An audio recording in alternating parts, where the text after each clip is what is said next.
Dans la vidéo d'aujourd'hui, je vous emmène dans les Alpes japonaises. Non pas vers les sommets, mais le long d'une vallée profonde creusée par la rivière Kurobe, dans les gorges du même nom. Et pour s'y rendre, il n'y a qu'un seul moyen, le Kurobe Kyokoku Toroko Densha, le petit train des gorges de Kurobe. Au cours de ce périple à bord de ce train, pas comme les autres, on va découvrir des paysages uniques et on aura même l'occasion de croiser quelques singes. Alors, en route!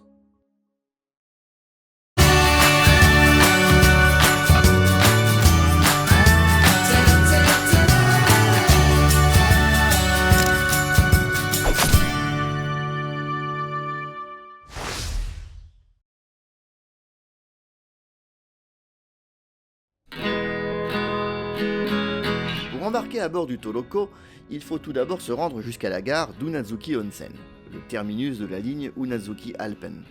C'est donc à bord de ce one-man que je quitte ce matin la petite ville d'Uozu où je séjourne 2 nuits durant. Unazuki Onsen, comme son nom vous l'indique peut-être, est une station thermale située sur les contreforts des Alpes japonaises, alors qu'Uozu se trouve, elle, au bord de la mer du Japon. Et oui, ici on passe très vite de la mer à la montagne. À l'arrivée, une fontaine d'eau chaude annonce la couleur. On est bien dans une ville de onsen. Mais je suis pas venu ici pour prendre un bain, on va garder ça pour plus tard. Ce qui m'intéresse, ce sont évidemment les gorges de Kurobe et ce fameux Toroko. Toroko signifie petit train, mais à l'origine il s'agissait de trains destinés à transporter du matériel, pour l'exploitation minière notamment. Il en existe plusieurs à travers tout le Japon, qui ont aujourd'hui été reconvertis en trains touristiques. On en verra d'autres pendant ce voyage, mais celui-ci reste celui qui m'a le plus marqué. Dans le cas de la rivière Kurobe, ce ne sont pas les mines qui ont amené à la création de cette ligne ferroviaire, mais la production d'hydroélectricité. C'est donc à l'acheminement de matériel et des ouvriers vers les barrages et centrales électriques situées en amont que servait à l'origine ce Toroko, créé en 1923.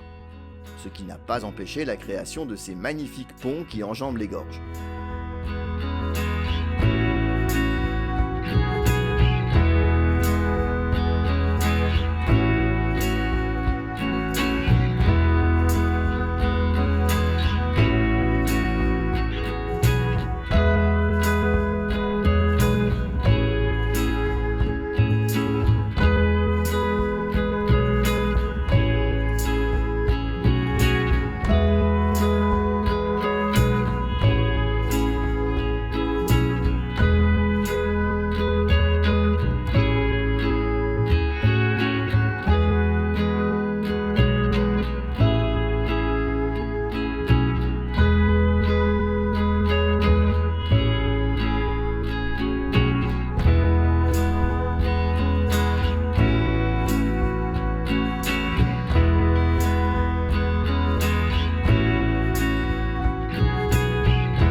Allez, l'heure du départ a sonné, c'est parti pour un trajet de 80 minutes le long des gorges.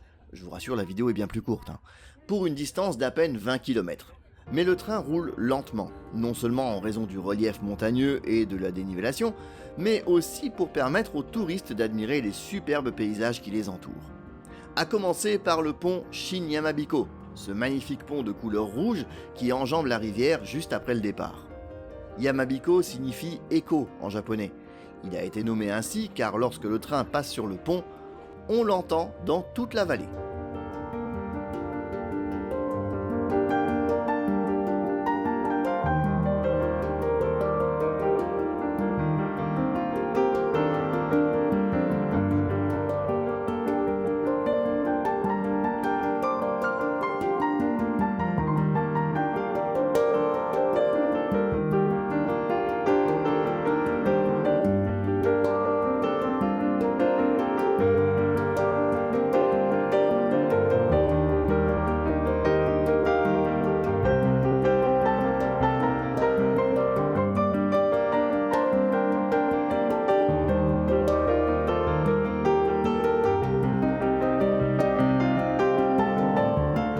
total, le Toroko va franchir 41 ponts et 21 tunnels. Sur un trajet de 20 km, c'est une bonne moyenne.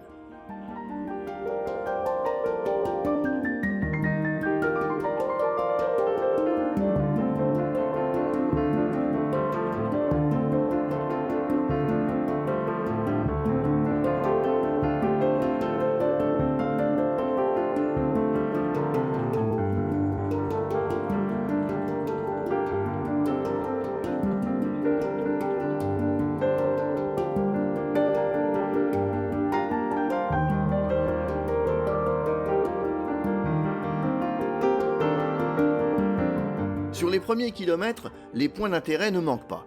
Tout d'abord, le barrage d'Unazuki, le premier sur les 3 que l'on va croiser tout le long de ce périple.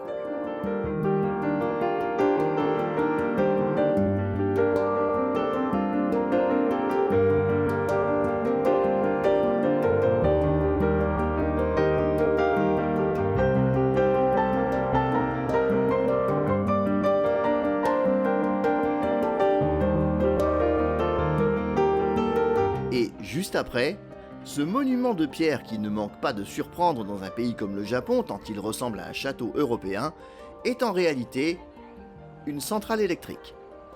La centrale de Shin Yanagawara. Plutôt original, pas vrai? J'avoue que je me demande qui a bien pu avoir l'idée de cette architecture atypique.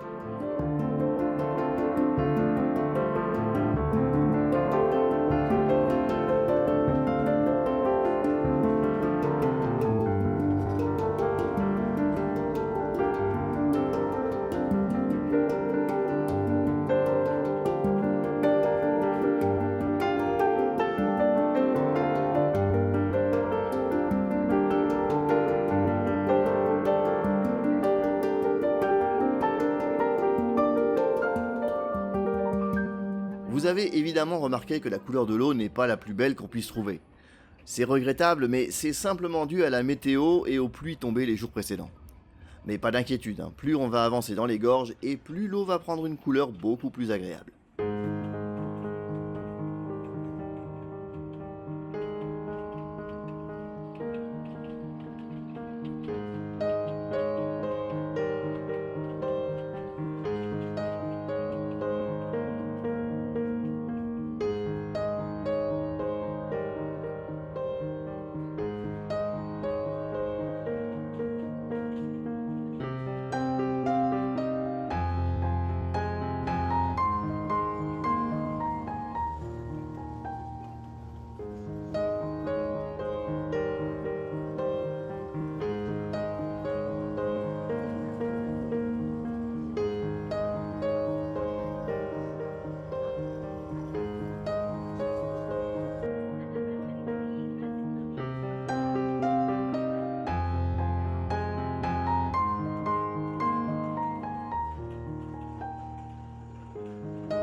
Ah, vous l'avez vu? On vient de croiser un premier singe. Ouvrez bien les yeux parce qu'il n'est pas tout seul.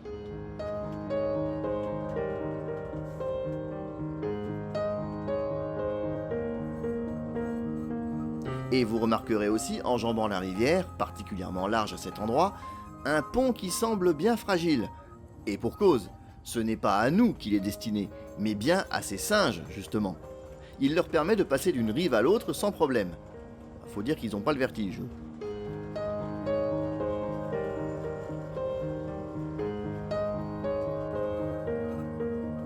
Au fur et à mesure que l'on avance, le soleil semble revenir. Ça, c'est parfait.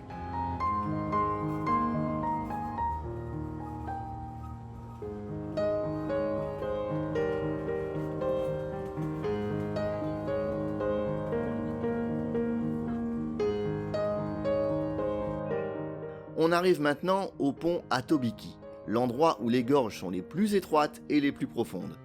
C'est d'ailleurs ce qui a donné son nom à ce pont, car Atobiki signifie rebrousser chemin. En effet, avant la création de la ligne, les randonneurs et alpinistes qui parvenaient jusqu'ici avaient coutume de reculer en découvrant la profondeur de ces gorges. On peut les comprendre.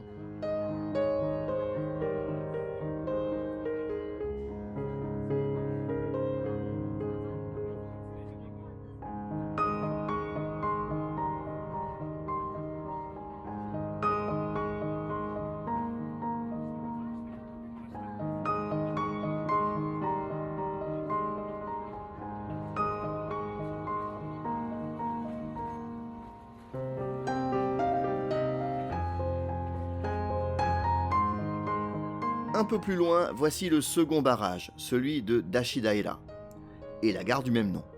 Oui, je vous l'ai pas dit, mais il y a plusieurs gares le long de la ligne, 10 en tout, en comptant les 2 terminus. En même temps, c'est logique, il faut bien que les ouvriers des différents barrages et centrales électriques puissent descendre pour se rendre sur leur lieu de travail.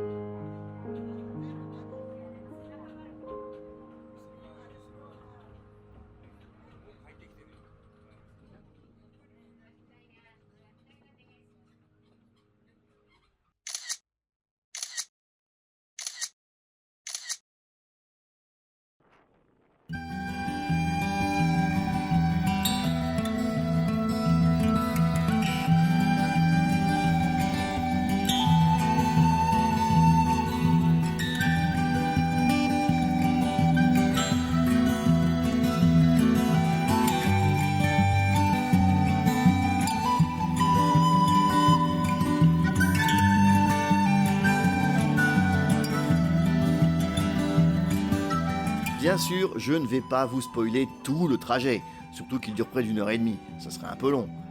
Nous voici donc au terminus à Keyaki-Daira. Vous noterez tout de suite que la couleur de l'eau a changé, comme je vous l'avais annoncé. Et vu le débit de la rivière, on comprend tout de suite ce qui a poussé les habitants de cette région à tirer parti de cette force pour produire de l'hydroélectricité.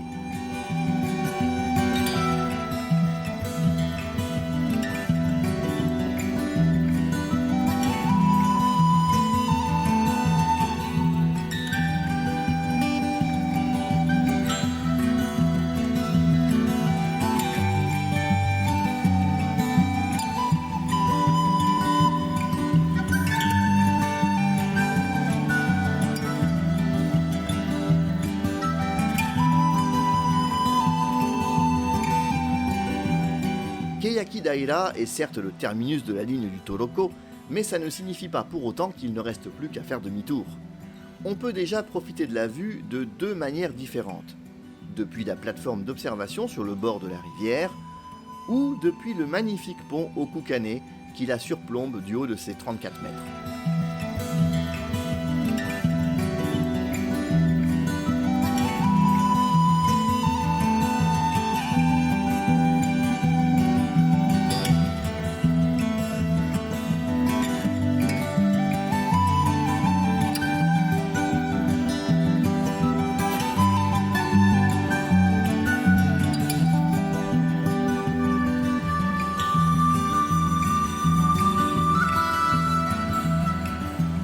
Même descendre un peu plus bas, au lieu dit Sarutobikyo, c'est-à-dire là où sautent les singes.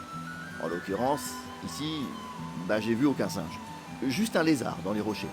Beaucoup moins impressionnant qu'un singe qui saute d'une rive à l'autre, je vous l'accorde.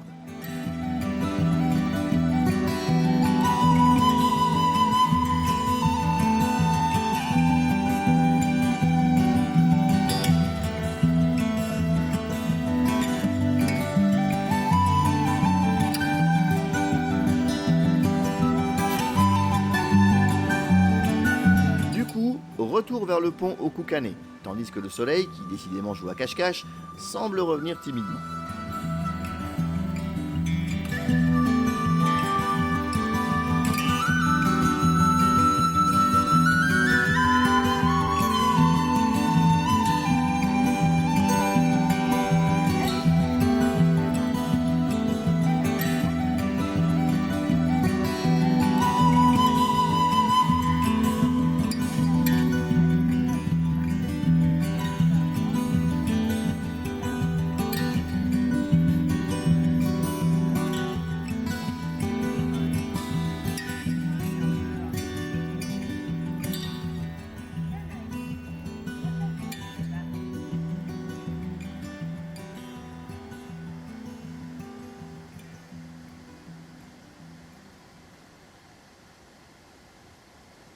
En tout cas, si aujourd'hui il est très facile de passer de l'autre côté des gorges grâce à ce pont, il n'en a pas toujours été ainsi. Je vous laisse en juger par vous-même grâce à ces photos comparatives.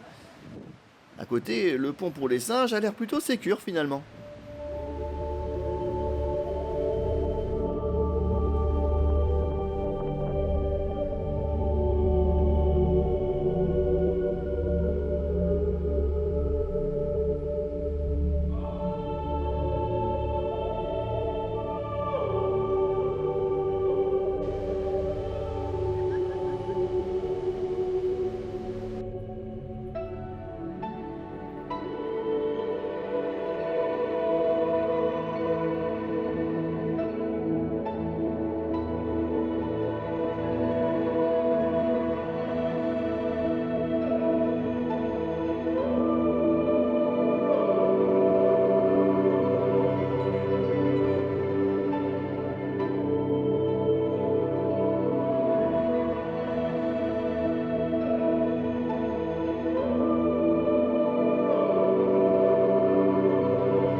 Le pont permet de passer de l'autre côté, mais il est semble-t-il aussi possible de continuer de remonter la rivière Kurobe à pied à travers la montagne. Je dis semble-t-il parce que je n'ai pas souvenir d'avoir vu la mention d'un quelconque sentier de randonnée, mais si vous jetez un œil sur Google Maps, vous verrez de nombreux points de vue tout le long de la rivière jusqu'au grand barrage de Kurobe et même au-delà. Par contre, c'est à réserver à des randonneurs, voire des alpinistes chevronnés. Des paysages qui rappellent ce qu'on trouve de l'autre côté du pont, mais en nettement moins dangereux, Hitokui Iwa, la roche mangeuse d'hommes. On comprend assez facilement d'où lui vient ce nom.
Le chemin suit alors un affluent de la Kurobe, la rivière Babadani, jusqu'à Babadani Onsen. Bon, c'était cependant assez loin et comme j'avais encore le trajet retour à faire jusqu'à Uozu, j'ai dû me contenter de la traversée du pont avant de rebrousser chemin, à regret. Mais sur le trajet retour, j'ai pu croiser d'autres singes qui semblaient eux aussi admirer les paysages. C'est déjà ça.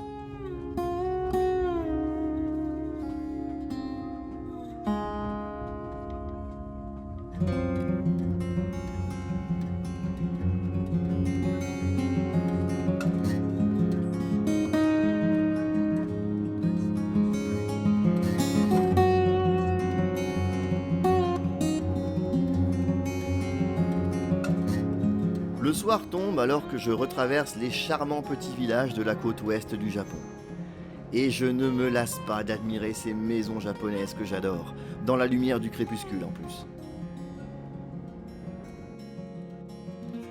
Crépuscule que j'ai tout juste le temps d'admirer sur la mer du Japon avant de rejoindre mon hébergement.